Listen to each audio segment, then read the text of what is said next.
ओम श्री शक्ति नमः। ओम श्री शक्ति नमः। ओम श्री शक्ति नमः। ओम श्री शक्ति नमः।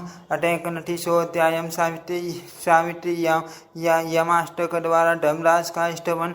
श्री नारायण बोले, हे नारायण, यम के मुख से भगवती के नाम कीर्तन की महिमा सुनकर सावित्री के नेत्रों में आंसू भर आए और उसका शरीर पुलकित हो गया। वह यम से पुण्य कहने लगी। सावित्री बोली, हे धर्म शक्ति स्वरूपा भगवती जगदम्बा का नाम कीर्तन सबका उद्धार करने वाला और छोटा तथा बड़ा दोनों की जन्म मृत्यु तथा बुढ़ापे का नाश करने वाला है।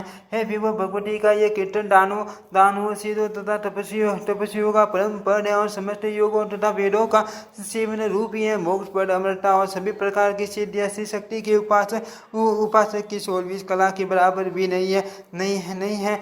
हे वेद वेताओं में श्रेष्ठ, मैं किस विधि से उन भगवती की उपासना करूं, मुझे यह बताइए। मैंने आपसे मनुष्य के शुभ कर्म का मनोहर फल सुन लिया। अब आप मुझे उनके अशुभ कर्मों का फल बताने की कृपा कीजिए। हे ब्राह्मण, ऐसा कहकर वह सावित्री भक्ति भाव से अपना कंधा झुकाकर वेदों स्रोत के द्वारा उस धर्मराज की स्तुति करने लगी। सावित्री बोली, इस प्राचीन काल में सूर्य ने पुष्कर क्षेत्र में तपस्या के द्वारा धर्म की उपासना की थी। उस समय जिन धर्म को सूर्य ने पुत्र रूप में प्राप्त किया था उन धर्मराज को मैं प्रणाम करते हुए, जो सभी प्राणियों में समभाव रखते हैं और जो सबके साक्षी हैं, जिनका नाम समन है, उन धर्मराज को मैं प्रणाम करते हुए, जो काल के अनुसार इच्छा पूर्वक विश्व के संपूर्ण प्राणियों का अंत करते हैं, उन भगवान कंटान को मैं प्रणाम करते हुए, जो सभी प्राणियों को नियंत्रण में रखते हैं तथा पापियों की शुद्धि हेतु उन्हें दंडित करने के लिए हाथ में दंड धारण करते हैं, उन भगवान दंडकार को मैं प्रणाम करते हैं, जो विश्व के संपूर्ण प्राणियों के समय का नियंत्रण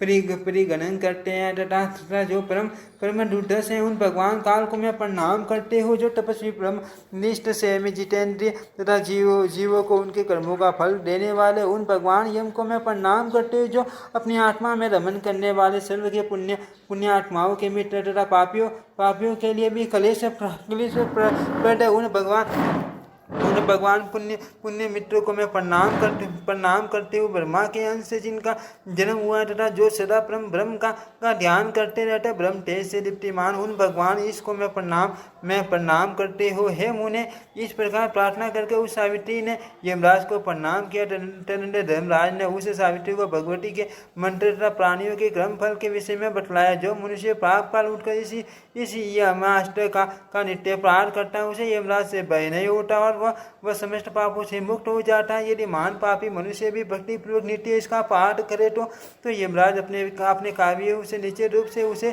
छूट कर देते हैं। इति श्रीमद्देवी भागवते महापुराणे अष्टादशशास्त्रायां संहितायां नवम स्कन्धे यमाष्टक वर्णन नामैकादशोऽध्यायः। ओम श्री शक्ति नमः। ओम श्री शक्ति नमः। ओम श्री शक्ति नमः। ओम श्री शक्ति नमः। ओम श्री शक्ति नमः।